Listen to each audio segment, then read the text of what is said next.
Hello everyone, my name is Balavan Thomas and I'm the running technique coach at Run and Become. So I'll just tell you a bit about my background. So I've been a runner my whole life really. I always liked running. I would think I was the only boy in my school actually liked running. When we did cross country, everybody else thought it was punishment, but I actually loved it. So I've been running my whole life. And about the last 35 years, I really got into running. It's running a lot. And I like doing these running relays. I still do now. So we do these running relays through Europe, go through every country in Europe on the Peace Run, which is this big run that we did. And I don't do the whole thing because it takes about 8 months. But I usually go for a month, something like that. Go to Czech Republic, and like last year I went to Czech Republic, Slovakia, Poland, and also later on I went to Turkey. So I like to do lots of running. And about 10 years ago, I got interested in teaching running technique. How I first got into running technique was many years ago, when I was about 35, I did a race, 10-mile race. And I tried racing flats. Usually I used to have cushion shoes. So I tried these racing flats, which had very minimal, didn't really have much protection at all. And it was fine when I was running fast. When I was running flat out, I was fine. Didn't have any problems. But I started to tire a bit, so I slowed down a bit. And I realize now is that I didn't shorten my stride. This is a mistake that everyone tends to make. When you slow down, don't shorten the stride enough. So I started to heel strike. We call it overstriding. It's related to your speed. So I was overstriding and heel striking. And it was really painful experience. So actually, in a way, it was quite good because it forced me to run. I had to run fast the whole way. It was just too painful to run slow. So I got my best time for 10 miles, which is 59 minutes or something, which I was really happy about. But I was realizing that there's something wrong here. But I kind of forgot about it, went back to my cushion shoes. And then a few years ago, when the Vibram 5 Fingers shoes came out with the very thin soles, I thought that looks great, I'll try those. So I tried running in them. But I couldn't even run like 100 meters in them because I was heel striking so much, it was just too painful. And so I realized, I don't really like these shoes, they're rubbish. But hang on a minute, I think it's me, because I remember the experience in the racing flat. So okay, I've got to try and improve my technique so that I can run, I should be able to run barefoot. That's a natural way to run. Like you see the gentleman behind me, stretching mine, is running barefoot. And it's the natural way to run. So, and then luckily around this time, I was doing the running relay. I always do it every year. I usually go to Czech for the last more than 10 years. And I saw my friend there from Germany was on the team, the relay team, and he was doing some exercises. I said, what are you doing? He said, I'm actually a running instructor, and this is part of it. And I knew that he was a really good runner. He did these really long races like triathlons, marathons, ultra marathons. He even ran over 2,000 miles on one of these really long races that our running club organizes in New York. He did about 2,700 miles. He was trying to do 3,100, didn't quite make it, but I still thought 2,700 miles, that's pretty good. So anyway, I started to learn chi running from him. And that was really good. He taught me how to do chi running. And the story with chi running is it's basically this guy, Danny Dreyer. He's an American guy, and he's Chinese American. And so he does a lot of Tai Chi and things like that. And he started to do these ultra races, very long, like 100-mile off-road races. And he kept getting injured. So he had an idea. He thought, why don't I go and work with my Tai Chi teacher, who's a Tai Chi master, and improve, the way I move, because in the martial arts, with Tai Chi, they perfected over hundreds of years or, many moves, and they really know how the body works and the flow of energy around the body, the Chi energy, as they call it. So basically, he worked with him, and they improved his running, they improved his biomechanics and the flow of energy around his body, and he stopped getting injured, and he's still going strong now. He's over 70 years old now. He's still running. He's still running well, doing marathons. I think he's still doing ultra marathons. So, so I learned this chi running from him, and also master instructor Marion Misters I went to Berlin. She's from Holland actually, but all the instructors were trained at that point in Berlin. So, and I found chi running was really useful. And the idea of chi running is that you work with the forces that are acting upon you, like the force of gravity, the force of the oncoming road. So you work with gravity by having a whole body lean, and then gravity just pushes you forward. But it's important not to bend at the waist, but just have that whole body lean. So then you can also use the psoas muscles, which are the core, deep core muscles, that they lift the legs, and it gives, these kind of muscles don't tire, these deep core muscles. And so like the calves and the quad muscles and so on, they tire more easily, but the deep core muscles don't tire. They can do ultras and marathons. They say, if you run well using the core muscles like the psoas muscle, that the day after a marathon you should be able to walk around normally. So many of you probably know, if you've done marathons like I've done in the past, usually the next day you're really struggling to get around. Your legs are so stiff and tight. But if you run using the core muscles, then they don't tire. So the next day you can walk around normally. So that's a sign if you're doing the running well. So yeah, the idea is that you use the lean, and also one of the most important things is to always land on a bent leg. So you land on a bent leg with a whole foot landing. It's because many people overstride and heel strike. And then if you overstride, you land on a straight leg on the heel, then that's very high impact and usually gives you knee problems, can you get hip problem, back problem. So that's not good. And also it's like each time you land on that straight leg on the heel, it's like putting the brakes on. So it's not efficient at all. So many people that are really struggling with their running, it's just because they're overstriding and heel striking. So it's important to shorten the stride and increase the cadence. So your cadence should be up between 170 and 180. This is around 175 for me is my ideal cadence when I'm training. If I was going a bit faster, you might get up to 180 or something like that. That kind of cadence depends on your height also. So these were the principles of chi running, and also you want to have some pelvic rotation. So as you run, allow the pelvis to rotate. This makes your running more smooth. So I found chi running was really good, and I've trained loads of people. I do chi running workshops once a month, and I also do video analysis when people come usually they come for an hour session. You can do half an hour if you want to do a quick one in your lunch break or something. But usually these days I do people for an hour session. And obviously these days we have to do social distancing, but it's not really a problem. You can easily keep like 2 meters apart when you're coaching running.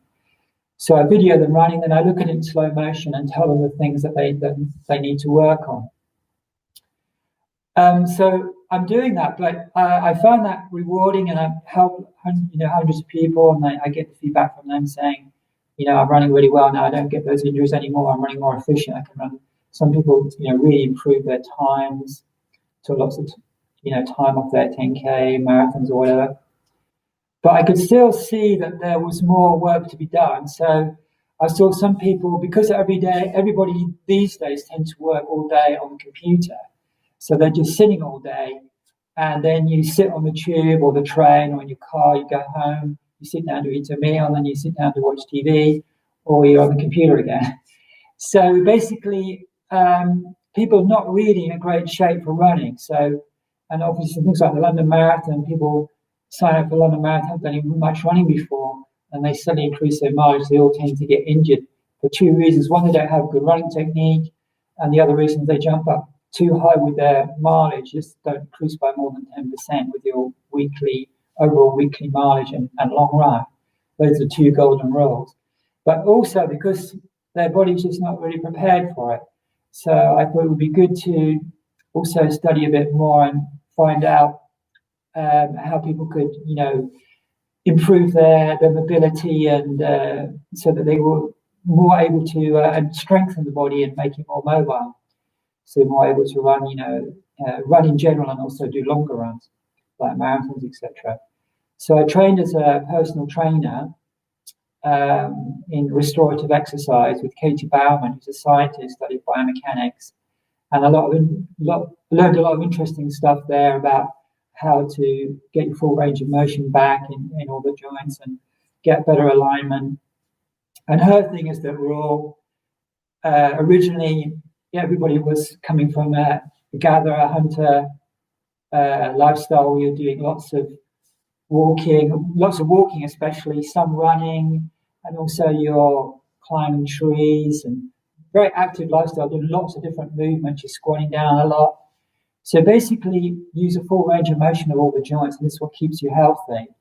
In fact, recently I did a study of people that ran and didn't run to see if running injured your knees, and they found out that actually there wasn't a problem. And definitely if you learn to run with good technique, there won't be a problem with your knees. But they found that the other people in the test just, sat as normal working and so on, didn't do any exercise. And their knees actually degenerated because the body basically degenerates if you don't move it. And it's not so noticeable at first, but as you get older, it becomes more and more noticeable. So it's very important to keep active, do full range of motion activity as much as possible. And if you're on the computer all day, get up and, every half an hour, ideally, or every hour, and walk around, do a bit of mobility exercise. So I did that, but also I was looking for something more specific for running. And then during lockdown, this great guy, Lawrence Van Linden, who's he's a chiropractor, and he's been treating elite sportsmen, rugby players, swimmers, and now he's originally from South Africa, but he's moved to California, so he's mainly dealing with, and his wife was also an Olympian on the track, or she was. She has run in the Olympics. So he was specializing in helping them and really and he was working with all elite athletes, top level on the track, and marathon runners and triathletes, really world champions, and cyclists as well, actually. So he's incredibly experienced, and he was giving all the stuff online. So I kind of became friends with him online as a group of us did it for the whole lockdown, and I learned incredible amount. It's really amazing stuff.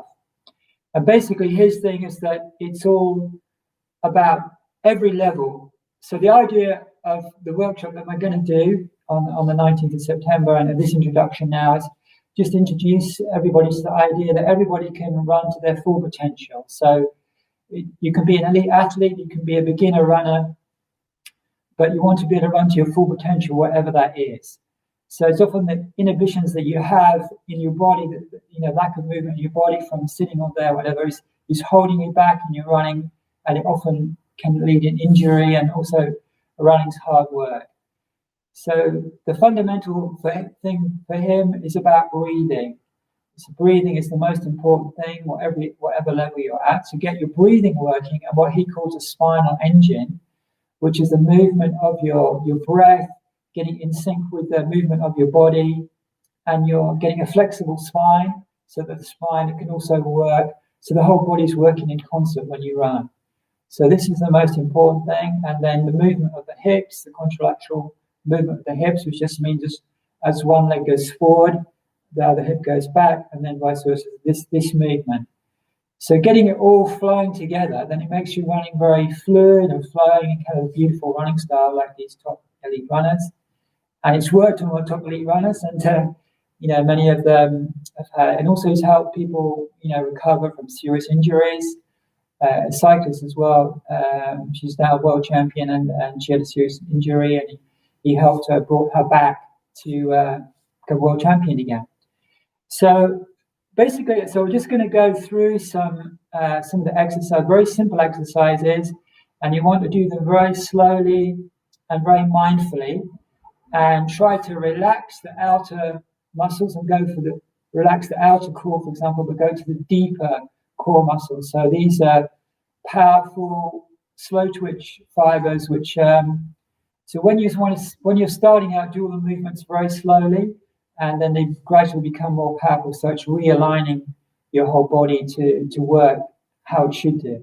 Because often we're always on the computer, we're very tense, our breathing becomes shallow, and we're not operating well, problems with sleep apnea, and even apnea from staying at the computer all the time and holding the breath, and gives problems with breathing. So without further ado, I'll just start the first exercise. Very simple, just lie down. It's called rounding and arching, and it is like fundamental exercise. He calls it like base exercise.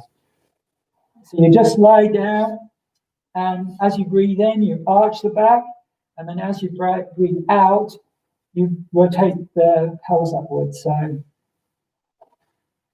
put one hand on your stomach, one hand on your chest, and then as you breathe in, you arch the back like that. So I'll exaggerate it. You arch the back as you breathe in, and then as you breathe out, you lift up the pelvis, and you're rotating the pelvis up this way, up like that, as you breathe out. Then you relax down, breathe in.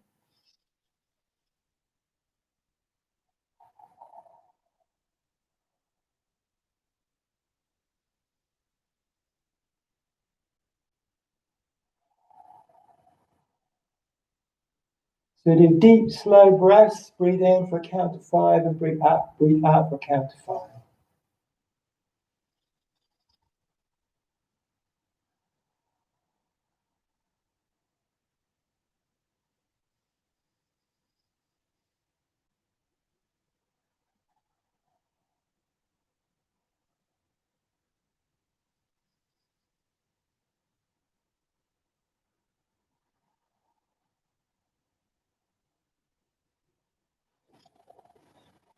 Okay, so it's very relaxing. Just reset your breathing to how it should be. So what he advises is to do that first thing in the morning when you wake up, because often your breath is quite out of sync. First thing in the morning, I find what the mine is, and then I just do like 10 of these exaggerated breathing, really arching the back, and then bring the pelvis up as I breathe out. Do like 10 of those, and that sets you up for the day, gets the oxygen flow going well during the day. And that's also kind of exaggerated version of the action you want when you're running, which all the top runners have this like rounding and arching action. And there's the next follow-on exercise after that is the spinal flow, which again is you kind of exaggerate the action to get the flexibility in the spine. And it's like if you watch top runners when they're running flat out, they have this action. So this one, you're on your stomach in the press-up position, and then you push up as you breathe in, and then as you go down, you breathe out. So it's like this. You're in the press-up position. As you breathe in, you come up, and then as you breathe out, you just gently touch the forehead, then extend with the chin, and then press down into the chest, the stomach, and the pelvis, and just push up like that. It's like the cobra in yoga. Breathe in and out.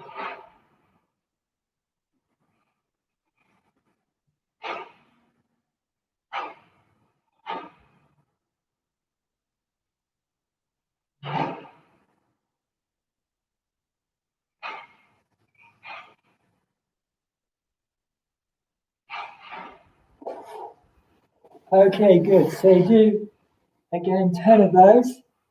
So you can do those 2 in the morning, and that will set you up for the day.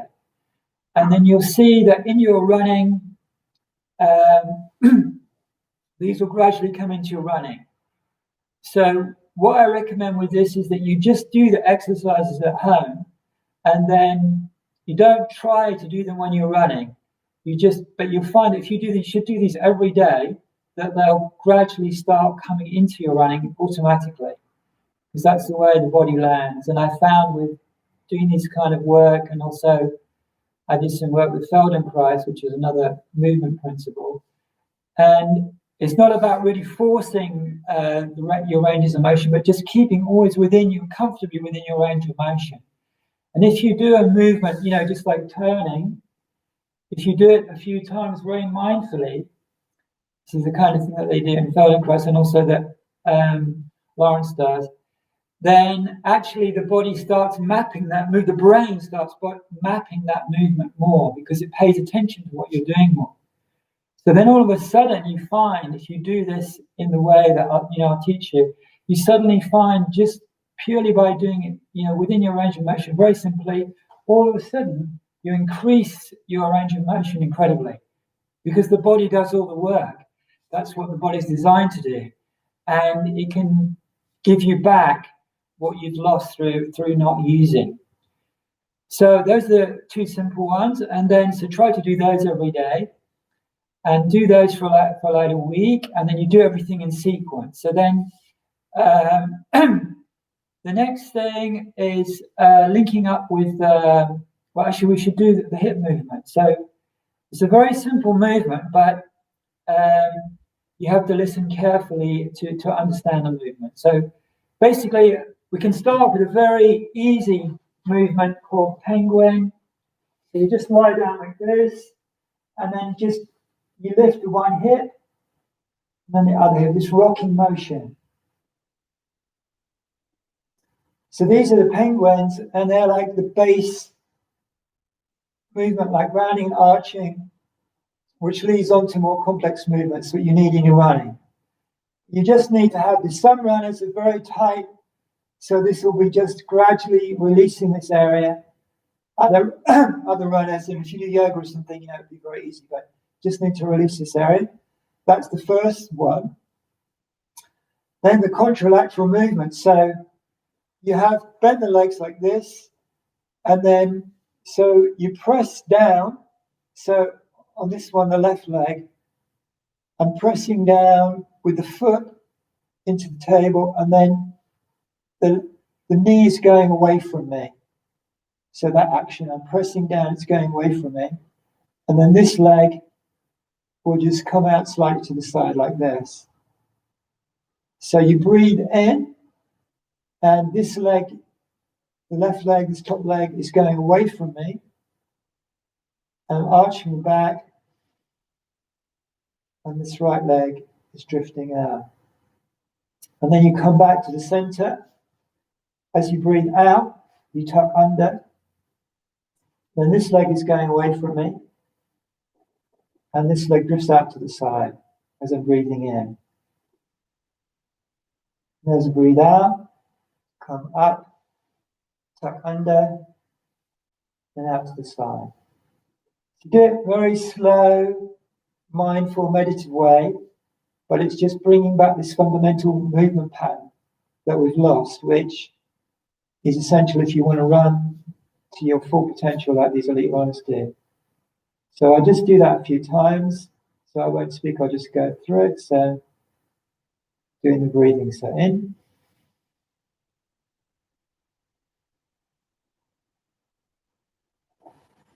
Breathe in.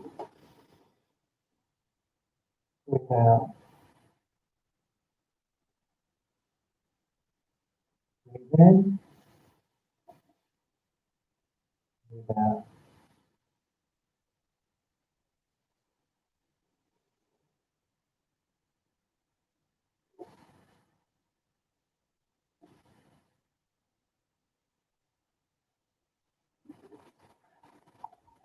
So you can see it's another very simple movement, but it just sets you up for having the whole body working out shit.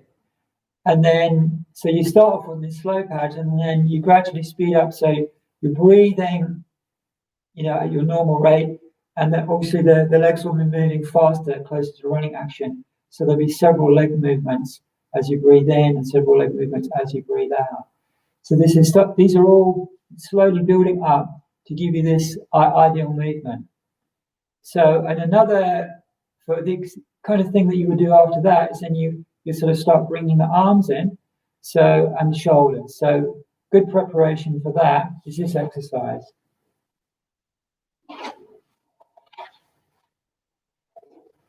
So you're on your hands and knees like this, and then as you breathe out, you go down like this with your eyes follow your hands, so like this, breathing out.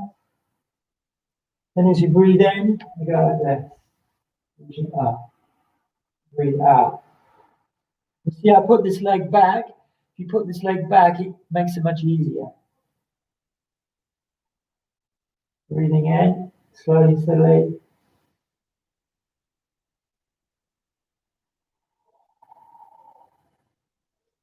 And switch sides. Normally you do a lot more, but I just showed the demonstration. So.